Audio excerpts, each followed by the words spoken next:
Greetings, brothers and sisters. I've had a stretch of poor health. Obviously, I've talked about this. No reason to comment. You don't have to wish me well.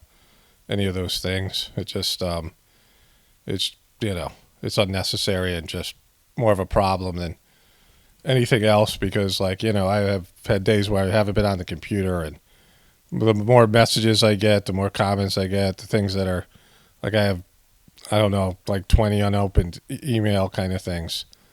The more of those types of things that are there, the harder it is for me to get going again. So I just don't care about social conventions and people, I'm sure there's many of you wish me well. That's great. Thank you. But there's no reason to say anything. um, so I've had like some, I don't want to call it like brushes with death, but, where you're reminded of your mortality. And I was sick enough on a bunch of the days where I was so lifeless, and I'll talk about it more maybe in some other videos. I don't want to spend that much time. That's not the point of this video. But where you're reminded of your own mortality, you get older, things happen in your life where you're reminded you're going to die. One of the things that our modern life precludes us from is, we don't think we're going to die. Even though death's all around us, we're watching shows, TV shows, movies, and things where there's death and murder and all these things. There's always people dying, and you see it on the news, right? Constantly. You're hearing about people dying in one place or another. We don't think about our own mortality because we're, relatively safe, right? We're not dealing with wild animals or, if we're in a country that doesn't, isn't being invaded or in war or whatever. I mean, for the most part, people live in a safe environment where they don't think they're going to die on a moment-to-moment basis because that's, the truth of the matter, that inevitably we're all going to die. And this past spring and summer, I had a really great return to health. I was really healthy again. I was getting a lot of work done on the farm with my family and, movement and progress was being made. And then getting really, really sick this past couple of weeks, was a kind of reminder of my mortality and the lack of physical strength that I, enjoyed for sort of a renaissance period from the first time I got COVID in the spring of, 2020. So, before that, I had always been, relatively strong and young, right? So I entered into my 50s and then went through that difficult divorce period, and my health was just, declining during those, those past, I guess that was about 7 or 8 years ago. Before that, I really wasn't thinking about, a couple of things here and there. But for the most part, I was in the youthful period, the first half of your life, and now it's different with younger people because they have chronic health conditions. But there's a period in your life where you're no longer, where being healthy and young and your potential opening up in front of you is the norm, right? Anything that you have that's getting sick or a brush with death or a reminder of your mortality is just a fleeting glance of, passing situation to where you're, pursuing developing what you're going to be in the world and all these things.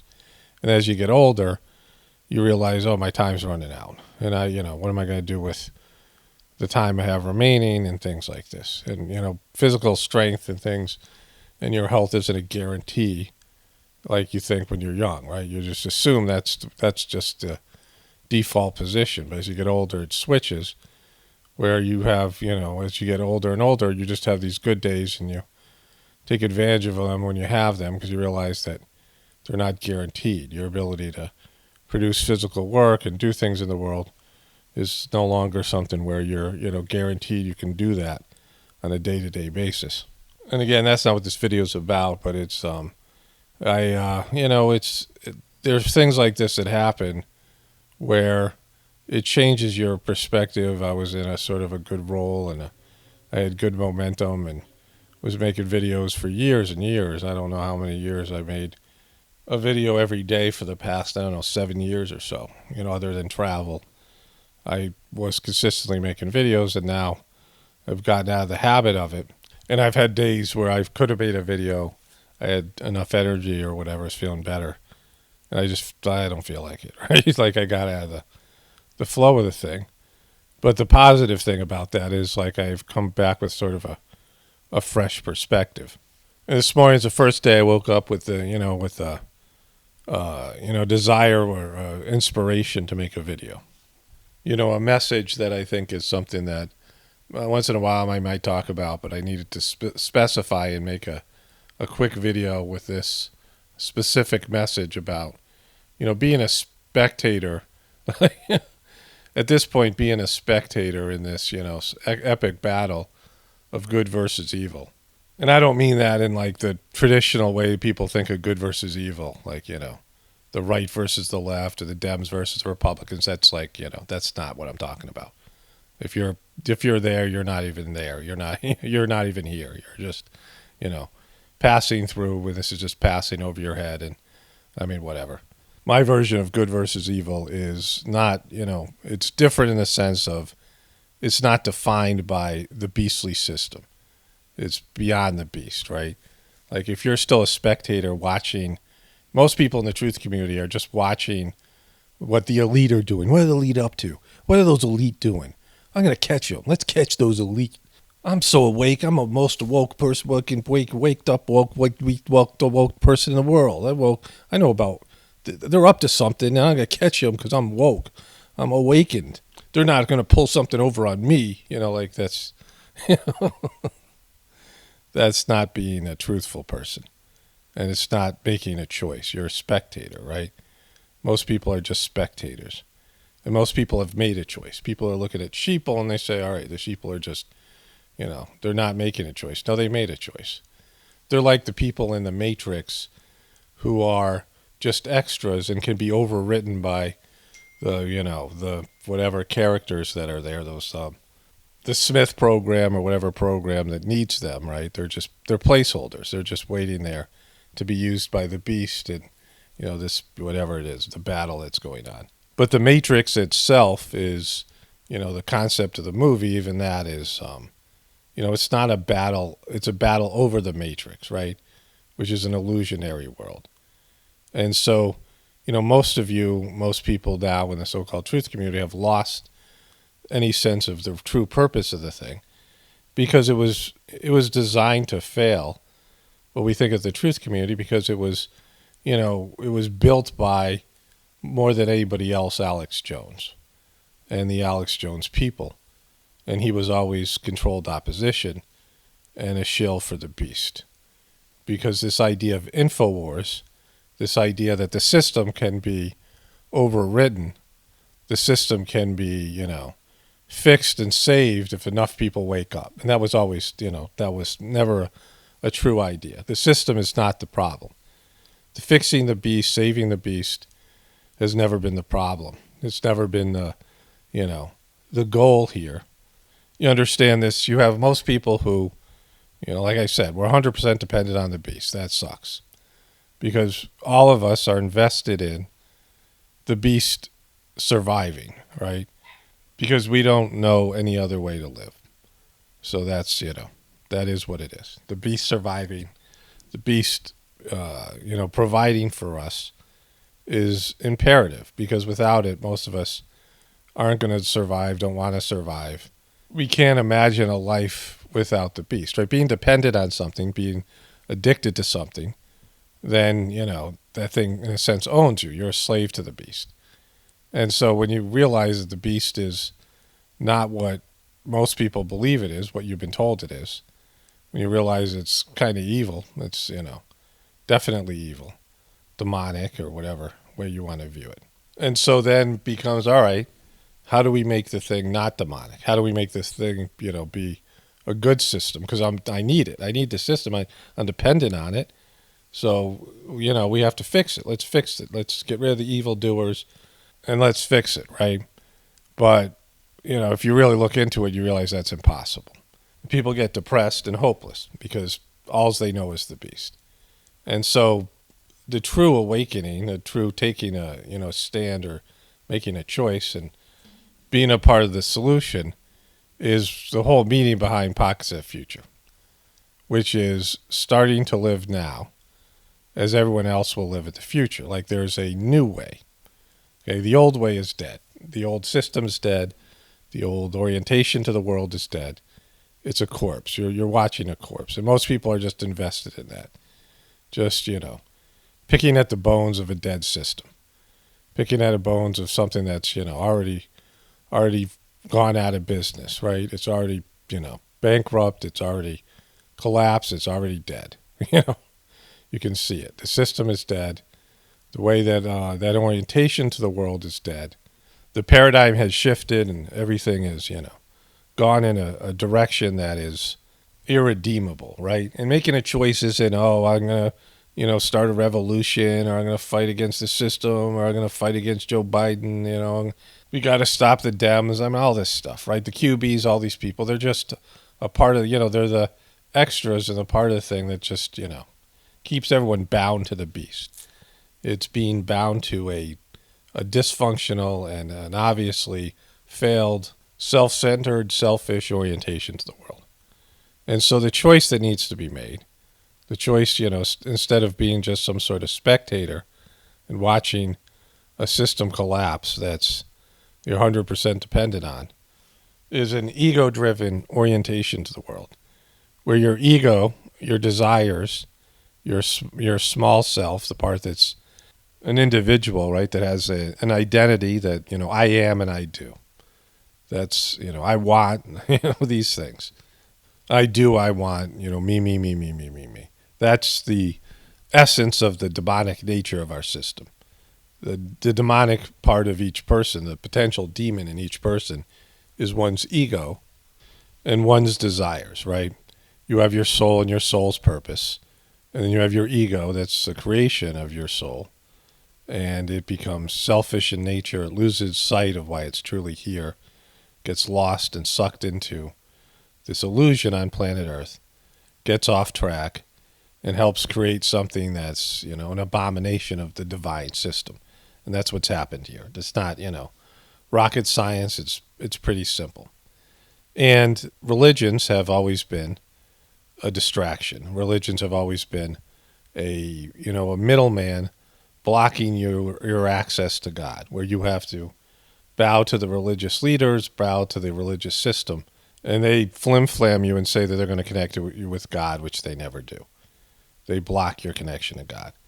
And so I'm not talking about religion here. I'm talking about transcending your religion. If you haven't transcended your religion by this point, then you're lost, right? You're part of the problem. Almost everybody right now is a part of the problem. And there's various ways to be part of the problem. But there's only one way to be part of the solution, and that choice is to connect to God internally, where you are activated, you're vibrant, you're dynamic in your relationship with God, where God can communicate with you and guide you along your path. Your soul, you're now in contact with your soul. You're on your soul's path. You're not waiting around trying to figure out your purpose. You're not wringing your hands, lurking on the sidelines, waiting to make some choice that you're never going to make, right? Just sort of running out the clock of your life. And so just to say this again, because I know that people try to interpret this in some way to spin it positively, like they're already doing this, or, that they're already a part of the solution, or, they're somehow better. Because that's the problem with every group, and it's a real problem in the truth community. People in the truth community think they're so much superior to the sheeple, but it's just like any other, demographic. 90% of the people get it wrong. 90% of the people are doing the, whatever they think their group they belong in the wrong way. There's usually just about 10% of the people who are, doing something the way it's supposed to be done in any demographic. So it's really about 10%. And I think when the population numbers finally level off, there'll be about 10% of the population here, somewhere around a billion or less, 700 million people or whatever it is, that are left on planet Earth, 10%, because that's, that'll be the group of people who are doing what I'm saying that you're supposed to be doing in terms of making this choice, a simple choice, to embrace and have a internalized relationship with God, where you're on your soul's path, that you are no longer ego-driven, no longer selfishly, egotistically oriented to the world, but you're willing to serve God. In fact, not only willing, but wanting to serve God. You want to help correct this mistake that was made, where everyone was living their egotistical version of themselves, right? And some of the ways that you would know this is like when you're making decisions on big decisions, there's the way that you want to do it, right? There's the one that appeals to you. There's the egotistical choice, right? And there's lots of egotistical choices. But there's these various ways that, a selfish version of that choice that is the one that you prefer on an egotistical level.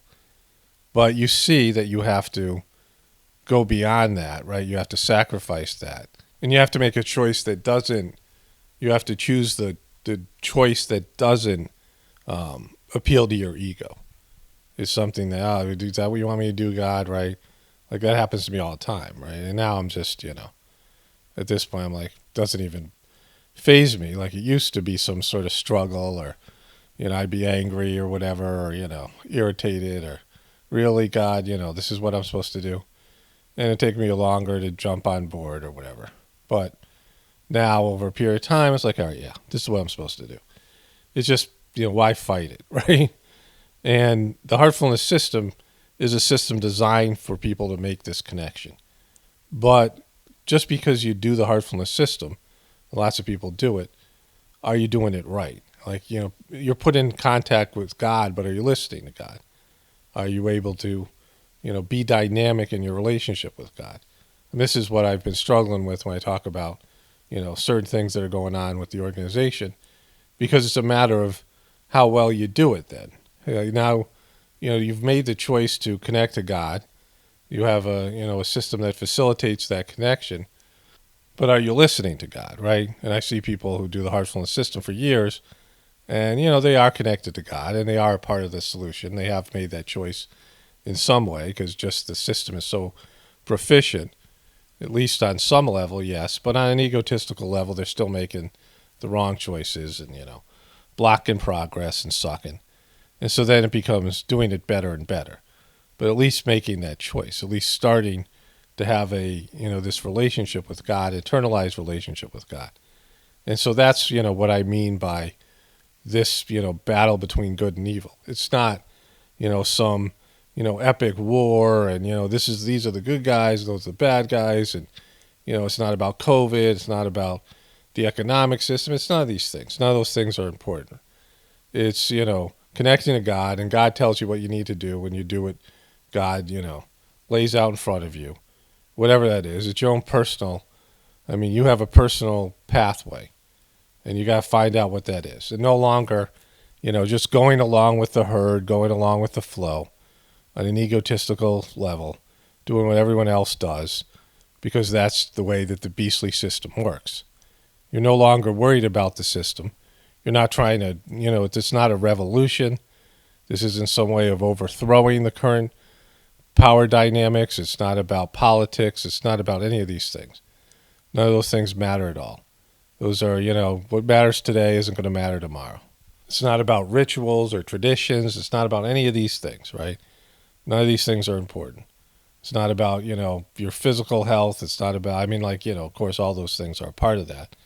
Having a good, strong, healthy body is, imperative to do the work. So that's, part of it. It's not about survival skills, but you're going to need them, because when the system collapses and you can't depend on the system, then you're going to have to develop some primary skills. That's all, those are all really, really important towards physical survival. So yeah, that's part of it in a sideways way. And it's not some mano-y-mano, like everyone has these. The way that we've been trained to think about life is a mano-y-mano struggle. Good versus evil, the protagonist versus the antagonist, right? The hero versus the villain. The hero wins, the villain loses. It's just, it's how you've been trained to view the world. It's not that way at all. Like, oh, Trump's going to come back and beat Biden. No, just come on. Just stop it. Like, just realize you've been worked and played, and indoctrinated and trained to think in a certain way that, the Avengers are going to come back and defeat Thanos and everything's going to go back to normal. No, it's not like that. There's none of that. There's no John Waynes. There's no, that's all a part of the illusion. Illusion within an illusion, right? Planet Earth is an illusion. You're part of some sort of, video game-like simulation where your soul is encompassed in a body and you have this, sensory experiences that are pleasurable and painful and all these things. And you learn how to embrace pleasure and avoid pain. And you think that's the purpose of, some sort of Pavlovian behavioristic psychological model where you're given rewards and punishment, and you think, all right, this thing feels good and this thing doesn't feel good, and I'll go with the things that feel good and, avoid the things that don't feel good, and, I'll just go and enjoy these experiences over and over again. And you get sucked into the matrix and you're like, lost. You're here enjoying or suffering or whatever it is on a sensory-based, on a physical level, and you've lost the true purpose of your existence. So that's what's happened to everybody. We became a very materialistic, ego-driven, sensory stimulation, addictive species that is addicted to pleasure and repelled by pain, and is just moving along in a impulse-driven, a stimulation-driven type of existence. This makes me feel good, just very remedial, like a rat in a cage dinging a bell so it gets a little hit of cocaine, And so that's why we're a lost species. It's a lost system that's pleasure-oriented, that's just materialistic-oriented. It's lost the true purpose, what's eternal, what our eternal purpose is. Something that every human being is supposed to be doing is connect to God. And the information of what's going on in planet Earth is channeled back to the source, right? When you're, if you get, you get a cut on your toe and you feel pain, and the information is sent back to your brain and your heart and your mechanisms, your immune system and all these things kick in and function, and healing process begins. Because, your whole body has to communicate what's going on, your extremities, right? And, on a spiritual level, each person's supposed to be connected to God through prayer and meditation and sending information back to the source. We're on the periphery, right?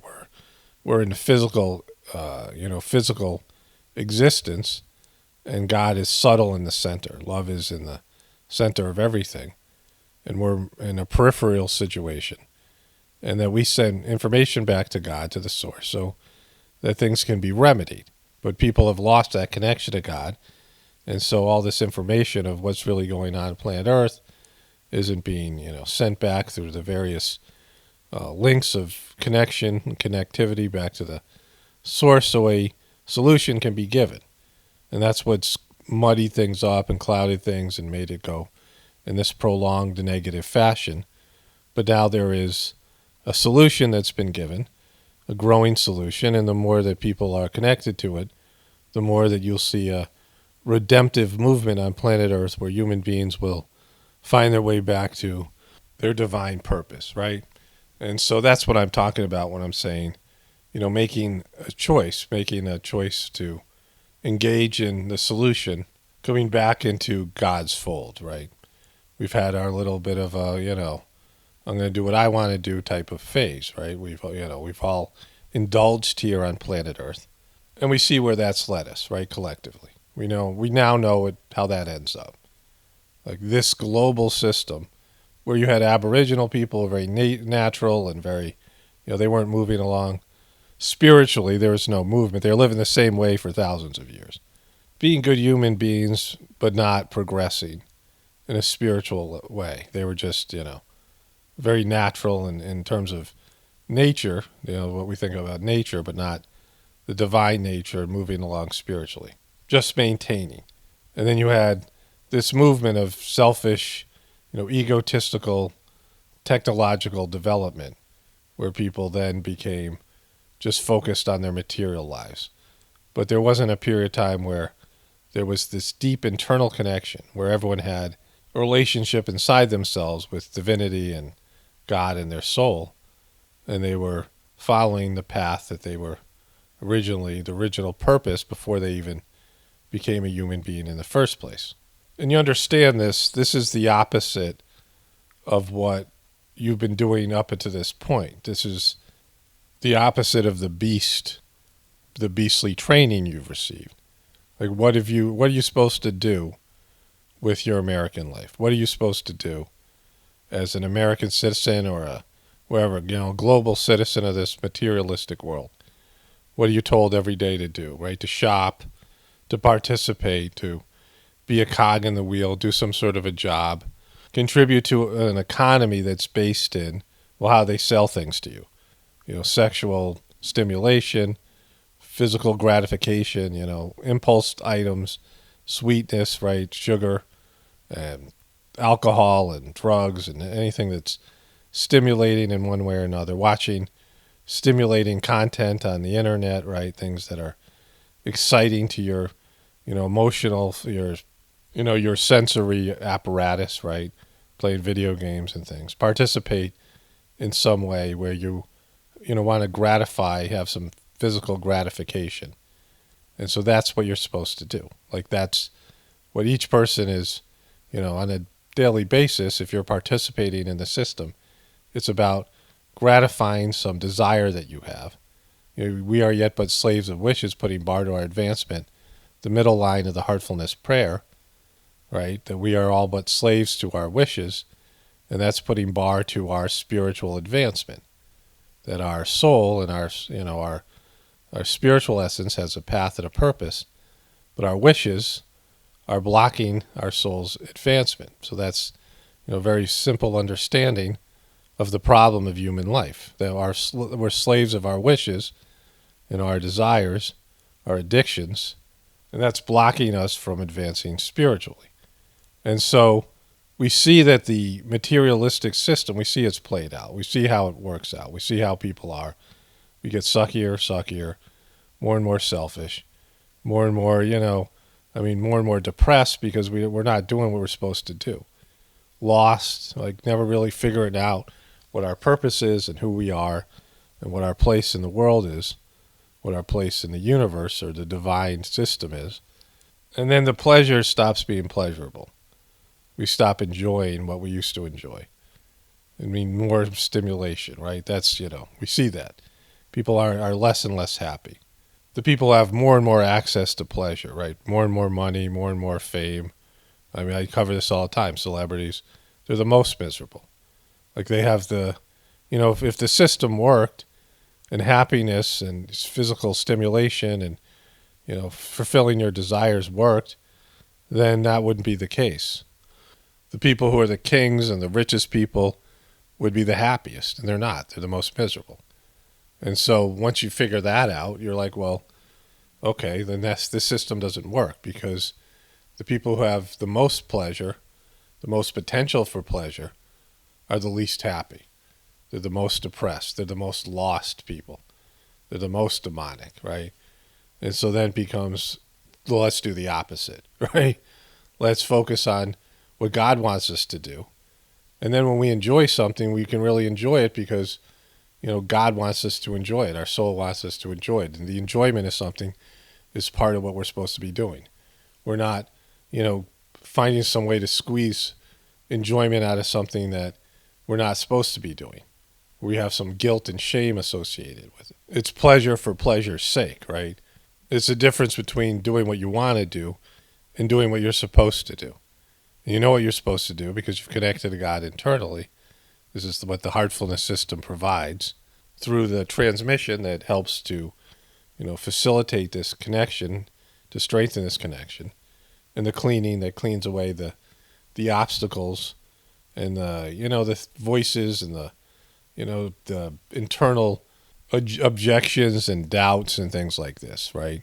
That you have when God says, I want you to do this. Because it's very simple. Like most people know what they're supposed to do. It's not that hard, right? I might see it, I've struggled with it myself. I understand why people struggle with it. But you know what you have to do, right? When you connect to God and God shows you and it's like, oh, but I want to do that. And so that's and people make it hard because what the answer you get, you don't want to hear. And that's, that's where everyone is. But like I said, most people aren't making a choice. Most people are just spectators right now, waiting for something to happen in a system that's already dead, that's already, it's already run its course. And the truth community is, a big part of the problem at this point, because it's created an illusion. People are deceiving themselves into believing they're doing something and they're part of a movement that's still tied to the beast, right? So again, just to be clear on this, anything that involves this idea of changing the system, overthrowing the system, saving the system, the beastly system, anything like that, anything that's within the system itself, the politics, any of the, whatever, what I call the show, any of, that as an outcome, of that is investing your time and energy, right? Protesting, doing this, whatever, a revolution here, a vote here, of whatever here, whatever you think you're doing that's going to change the system itself is just a waste of time. Again, if you want to watch the apocalaughs just to, to get some entertainment value out of it as you kill some time or whatever, sure, whatever. But in terms of changing the system, that's not happening. Like at this point, if you don't see that, what else could I tell you? And so the only real change is to connecting to God in a way where you're orientated towards a divine path, right? And then you're making your life decisions based on that divinity, based in what God is communicating inside you, through you, and now you're making decisions through that process instead of an externally driven existence. Only spirituality will save this world. It's Paul Romano, definitely reporting for the Apocalaughs and the Ascension. Everyone have a blessed day and be grateful.